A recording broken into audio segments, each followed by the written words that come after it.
Осы бейне жазбаға 2-3 күн ойландым. Қызулықпен көп нәрсе айтып қоям ба деп. Мынау енді сұмдық көріп отқандай. Әркімнің намысына тиеді.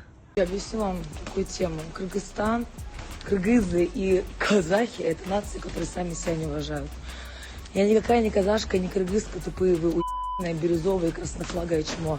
Я на четверть уйгурка. Я никогда бы в жизни не оскорбила свой народ, потому что я не такая пи***, как вы. Так что идите вы просто чмошники,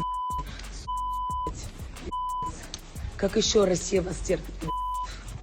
Қырғыз көршілерімізге де намысына тиіп, мінеке олар іс-шара қолданайын деп жатыр. Іс-шара деген кезде мынау қылмыстық іс ашып жатыр. Біздің Қазақстан үндемей отырды. Біздің өзіміздің мынау юрист блогеріміз бар ғой TikTokта. Сол кісі арыз жазып, мінеке енді қылмыс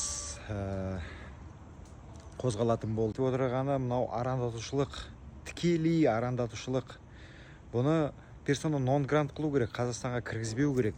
Кіріп өтем десе, мынандай транзитпен, сол кезде біздің органдар оны ұстау керек та, тұтқындап кәдімгідей соттауымыз керек.